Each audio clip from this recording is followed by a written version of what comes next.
Hello students, I hope कि आप सब लोग अच्छे हैं। जो आज का चैप्टर है, जो आज का टॉपिक है, जो आज हम डिस्कस करने जा रहे हैं, that is balance of payment. Balance of payment क्या होता है? अभी तक हमने फॉरेन एक्सचेंज के बारे में पढ़ा कि जो दूसरी कंट्रीज से हम ट्रांजेक्शन करते हैं वो किस तरीके से किए जाते हैं। आज हम पढ़ेंगे बैलेंस ऑफ पेमेंट के बारे में, मतलब कि वो जो ट्रांजेक्शन्स हम दूसरी कंट्री के साथ में करते हैं उन सब का रिकॉर्ड कैसे रखा जाता है, how the record of all that is to be kept. Okay, तो बैलेंस ऑफ पेमेंट क्या होता है? Balance of payment it is a systematic record of all the economic transactions between residents of the country with rest of the world in an accounting year. तो इसमें जो most important point है that it is a systematic record, first thing. Second thing क्या है, किस चीज़ का systematic record है? All the economic transaction, जितने भी इकोनॉमिक ट्रांजेक्शन हो रहे हैं किसके बीच में? रेजिडेंट ऑफ द कंट्री, एक कंट्री के रेजिडेंट, और रेस्ट ऑफ द वर्ल्ड के बीच में कब हो रहे हैं? इन एन अकाउंटिंग ईयर। तो मतलब क्या हुआ?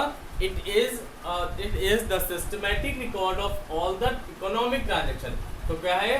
सिस्टमैटिक रिकॉर्ड है इकोनॉमिक ट्रांजेक्शंस का रेजिडेंट्स और the rest of the world के बीच में इन एन अकाउंटिंग ईयर।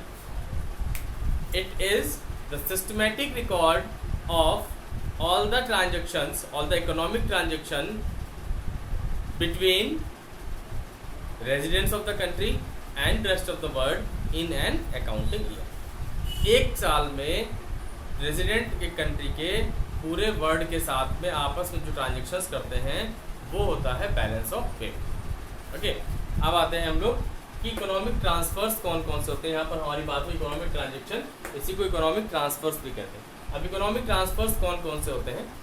तो basically there are 5 type of economic transfers, economic transactions between the countries. Between the countries, दो कंट्रीज के बीच में 5 चीज़ों को लेकर के ट्रांजेक्शन होता है, 5 टाइप से होता है। तो फर्स्ट क्या है? First is visible items. Visible items means the thing which can be seen, which is made by the matter, जो किसी चीज़ से बना हुआ है, फिजिकल थिंग्स जिसको हम कहते हैं, वो सारी चीज़ों का ट्रांजेक्शन्स, और जिसको हम कहते हैं goods. Okay, that is known as goods, means machine, tools, equipments, ये सारी चीज़ें कहाँ आती हैं? They are visible items.